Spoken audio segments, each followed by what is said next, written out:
Greetings, greetings, greetings, royal family. Welcome back to the channel. I'm back. Hope you're having a good Monday. Happy Monday. It is the 3rd of August, so we are finally in August. Can you believe it? Summer's almost over. Anyway, like I said, welcome back. All that good stuff. Welcome to the Morning Boogie. I am Royal B. So just wanted to swing by, drop a couple of, hot topics, things that have been circulating in the news lately, entertainment news that is. So make sure you are liking the video. Make sure you are dropping your comments in the broadcast. Yes, this is pre-recorded, but nonetheless, I still want to see your comments. If you're watching the replay, the same rules apply. So just got a couple of, something light today on this Monday, taking it easy. Nicki Minaj, she got some good news. Her and her husband, I'm sure, are pretty happy. Got a Tamar Braxton update of sorts. She's showing love to her fiance, Mr. David. Also some crazy Florida news, and Azealia Banks. Did you guys see the video of her cutting her hair on her IG Live? Some people are saying they're wondering if she's going through some sort of mental crisis. I don't know, but we're going to talk about it. All right? So like I said, make sure you drop in your comments, hit that like button, show your love, say hello, say good morning, let me know you in here. Let's get this show on the road. Oh, yeah. So your girl figured out how to add video. Okay? So before I press play, though, I do want to say that something went down in Florida, and this is a little bit weird. So a man was taken into custody this weekend after he was spotted clinging to the hood of a semi-truck traveling in Florida. So this footage that I'm going to be playing, it shows a white male. He was riding on the vehicle and banging on the hood. The truck is seen swerving at low speed. Truck kind of slowed down on the turnpike, and the guy was swerving. The truck driver was swerving in an attempt to get the man off the hood of the truck on the Florida Turnpike. So I said, how the heck did all of this start? Well, according to WPTV, the incident took place around 11 a.m. local time Saturday. Florida Highway Patrol says the hood jumper and a male passenger were driving in a Toyota SUV on the Florida Turnpike. The passenger told authorities that the driver began, quote, acting strangely during the ride and abruptly stopped the vehicle on an exit ramp. Moments later, the driver reportedly got out of the SUV and began walking on the highway. As per WPTV, the man, he then jumped to the median concrete wall, causing traffic to slow down, of course. Again, this is on the Florida Turnpike. And the man then jumped onto the hood of a semi-tractor trailer on the northbound side of the turnpike, striking the windshield with his hands. So the driver of the truck continued traveling northbound on the turnpike and with the man on top of the hood. This was crazy. Somebody caught this on their cell phone and posted this to Facebook. So the highway patrol trooper, they intervened and detained the man. The Boynton Beach Fire Rescue arrived at the scene shortly after and transported the man to the hospital for evaluation. All right, so I'm going to play this video, and here we go. Check this out.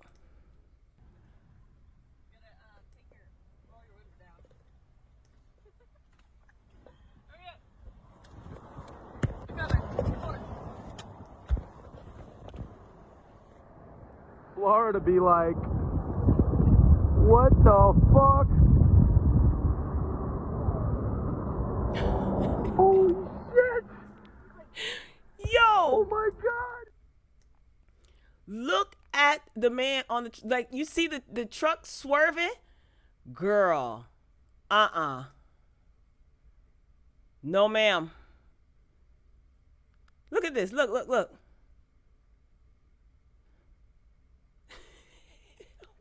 the hell's going on? Yo, where's my man's pants at? Yo, no, this is not okay. This is not okay, y'all. No. Y'all, do y'all see this? This is on the Florida Turnpike. I'm so confused. I am so confused. Look how big that truck is. How the heck did he get on the hood of the truck? Now the man swerving, right? The guy who's driving the truck. You're swerving with the intention of getting that man off the hood of your car. And what was supposed to happen? If he would have rolled off in the street, then what? Girl, no God. No God. I just read this article like 2 or 3 times, right? And I still don't get it. Like, how was he able to jump on top of the truck while the truck was in motion on the turnpike? Did I miss something? Did you guys hear about this? Let me know. That is so crazy. That's so wild. My brain itches.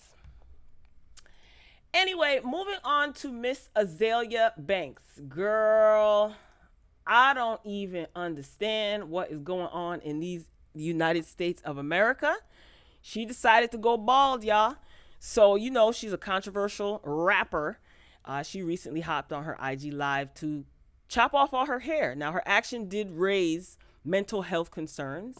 And that's just weird. Remember when Tiffany Haddish did the same thing? Like, Tiffany Haddish, she cut off all her hair on Instagram Live last month, and it got fans wondering, like, if she was going through something, if everything was okay. And she did say, why, when a woman decides, hey, I'm going to cut this hair off because I want to see my scalp, she got to have a mental problem. This is what Tiffany Haddish said. She asked that in response to people making speculations that she had a mental problem. She says, I'm not suffering from no emotional nothing. I've literally been talking about this for years. How I want to see my scalp. I know every single part of my body.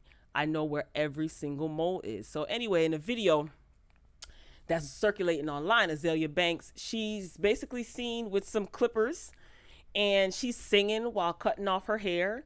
And Tiffany Haddish, she used scissors. I guess that's the only difference. So Azealia Banks says, I want to barb my hair though. Like, I feel free, like, spiritually. I just feel like, yes.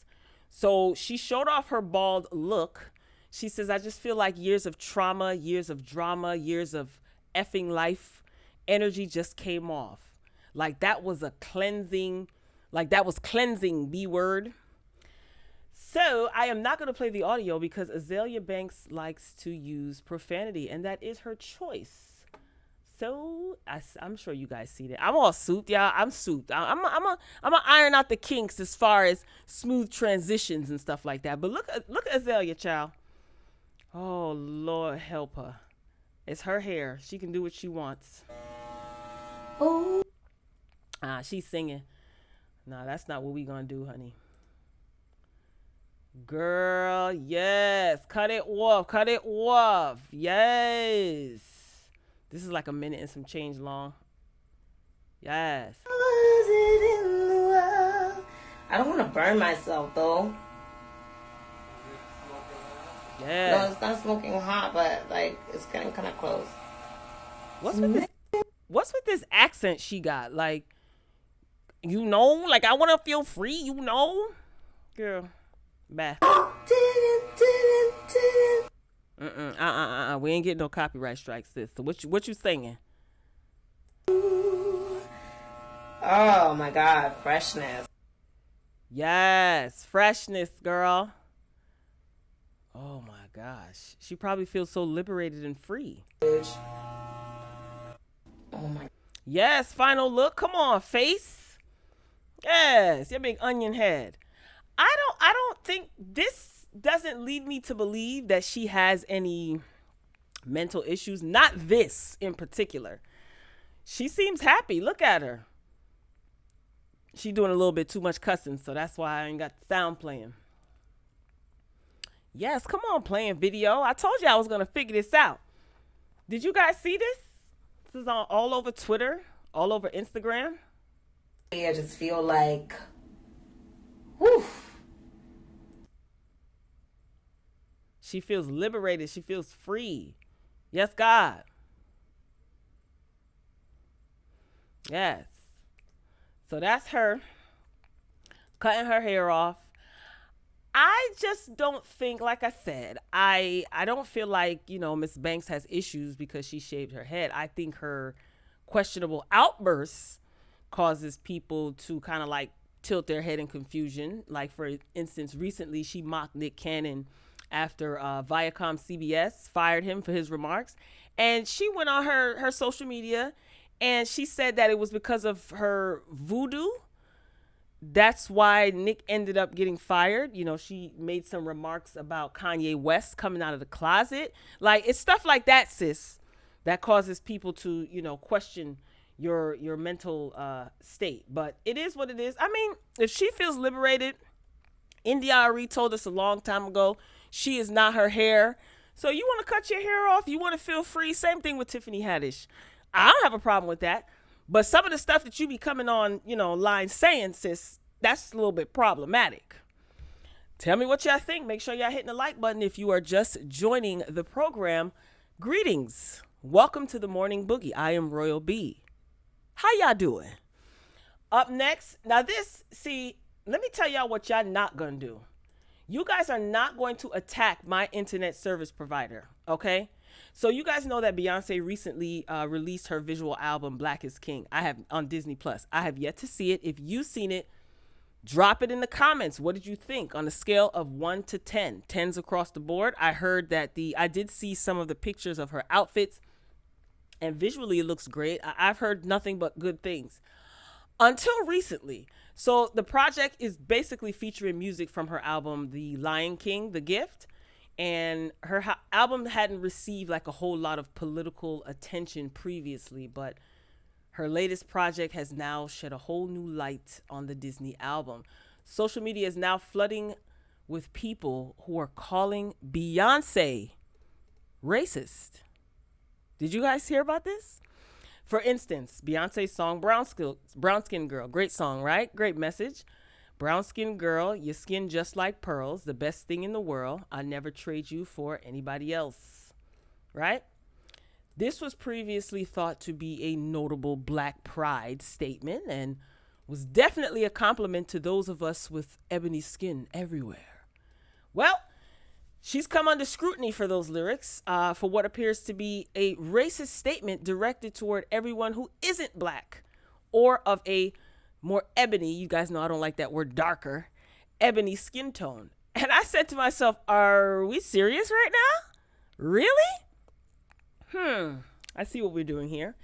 So while the theme of the music is clearly one of the, like Beyonce's passion for racial justice and her racist culture, her music combined with the title of her latest project would suggest that she believes Black people are superior to other races, not equal. This is what people believe now.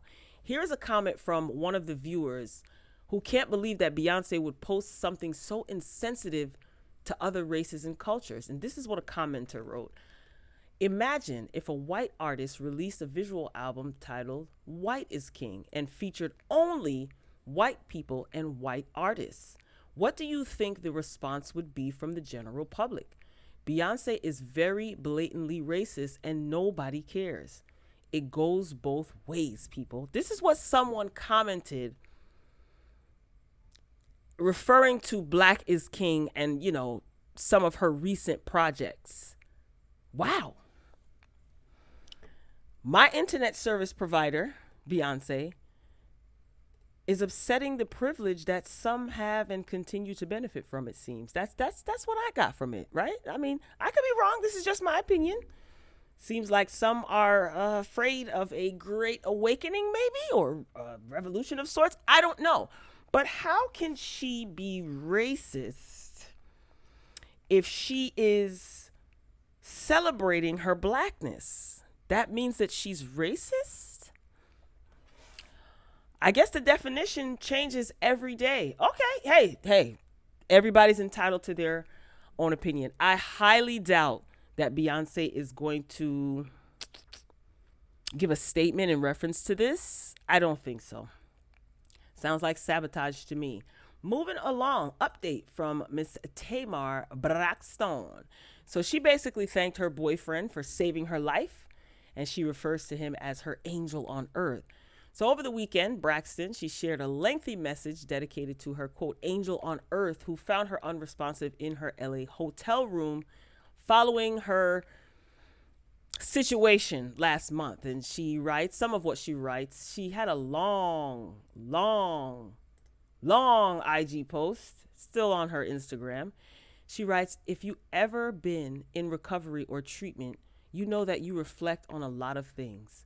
I couldn't let another second go by without publicly thanking my love, David, for saving my life. This is what she wrote in a tribute to her fiance. I guess they're engaged. It seems that way. She continues, I'm so grateful. I was in our home lifeless, and I'm sure finding me in the way that you did, couldn't have been easy. Through this entire time, you have held my hand, heard my cries, held me when I have been weak. You have had my entire back. And she went on to share, she talked about some of the negative things that has been said about David in the press. You know, she said basically if it wasn't for him, she wouldn't be here. She says, you were here for me when nobody was and still is. You and Logan are priority. Thank you for being my rock and now my angel on earth. I love you. That's so nice. Yeah, he was getting a lot of flack, and I do think it was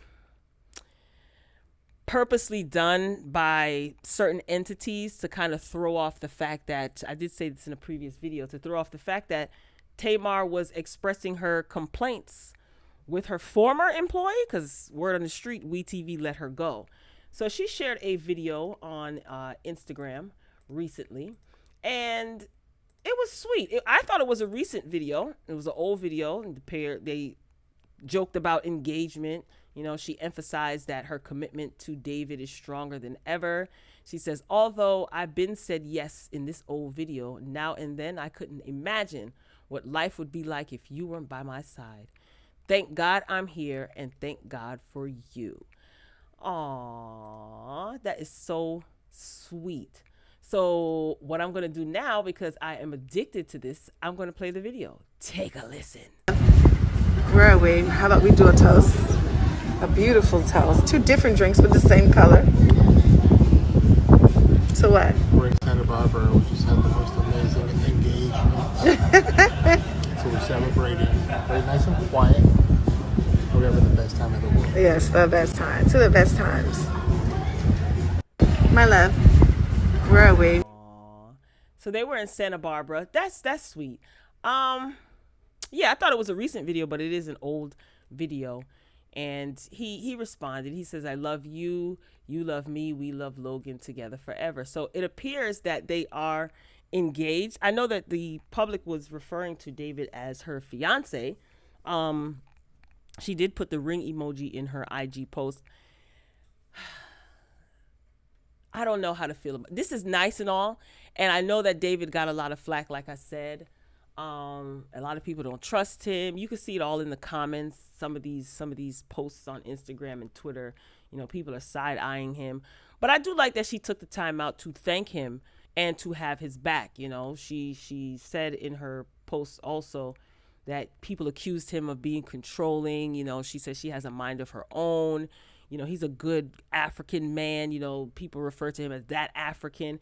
And I like that she took the time out, like I said, to show him love, show him appreciation. And she did it in a tasteful manner. You know, there wasn't any shade in her post or nothing negative, but I'm sure he's appreciative of that. And I really hope that their bond grows stronger if it's meant to be, because Logan does deserve to grow up in an environment filled with love and the least amount of drama as possible. I'll leave it at that. So tell me what you guys think. I know some people don't trust him, and that 911 call was questionable to some, but I can't really say. I just really believe that there is a bigger entity trying to slander him. That's just my opinion, to deflect from their shady behavior, if you know what I mean. All right, moving along. Miss Onika Mirage. So, according to new legal documents obtained by theblast.com, Mr. Kenneth Petty was just cleared by a judge in California to have his bail restrictions loosened to allow him to leave his residence even after hours. So the judge ordered that Petty will remain on, quote, location monitoring, but will have no residential restrictions, which means that he can leave the house whenever Nicki goes into labor. Yay. So for those of you who are unaware, Mr. Petty actually requested permission from a judge recently out in California to be able to be at the birth of his child with Nicki Minaj. And I know that this is great news for him and Nicki. After Nicki Minaj's husband, begged the court to change his current release guidelines because it would have been illegal for him to rush out during the middle of the night for an emergency. Nicki's husband filed a request, which also included the ability to travel with his wife for work-related events. So to sum it up, Mr. Petty has a curfew, right? That's part of his, parole, probation, whatever it is. And he needed his curfew basically to be lifted so that he can travel with Nicki, who he manages. Remember, Mr. Petty is Nicki's manager, right? And he also wanted to be able to be present at the birth of their child in the event Nicki goes into labor past his curfew. I know people had jokes, and they thought that he was requesting permission from a judge for other reasons, but it makes sense. He has a curfew. So if he went about this the right way, put it that way, because if he had not, he would have tried to say, hey, it was the birth of my child, but he has a curfew. He had to stick to that. So I'm glad that the judge gave him permission, to be out past his curfew in the event that his wife goes into labor. I'm sure Nicki is relieved also that her husband will be by her side, traveling with her, because she was doing some promotion recently and she was circulating in the news. A little bit of drama surrounding her and some of her or her employee. I don't know if he's a former employee, hairstylist, whatever. But all in all, Nicki has one less thing to worry about. And the fact that her husband will be able to be by her side when she goes in labor and when she is traveling for work, I'm sure she is happy. Good luck to Mr. and Mrs. Petty. Well, Royal Family, this concludes this episode of the Morning Boogie. As I said before, I figured out how to put video in my commentary. It was a little shaky. This is the first time, but I'm going to make the smooth transition. Don't worry. Make sure you are liking the video. If you caught the broadcast late, be sure to go back and watch the replay. I will be back tomorrow, God willing, with some more entertainment news that you can use. All right, Royal Family. Those of you who attended the broadcast and were in the chat, dropping your comments and sharing and hitting the like button, thank you, thank you, thank you. Don't forget to share the video. I don't mind. If you are new here, welcome. Hopefully you enjoyed the content, entertainment news, TV reviews. Make sure you check out some of the other stuff on the channel. And welcome to all 7,000 plus subscribers. Well, all of you are not new, but welcome to the new subscribers, my A1 day ones. Thanks for holding it down. So we are at 7,000 plus subscribers, and it's all because of y'all. So if you haven't subscribed, tap dance on that subscribe button and make sure you shimmy on that notification bell and make sure it's set to all so you don't miss out on any of my uploads. Yeah, that's about it. It's a wrap. I love you for watching, and until next time, peace.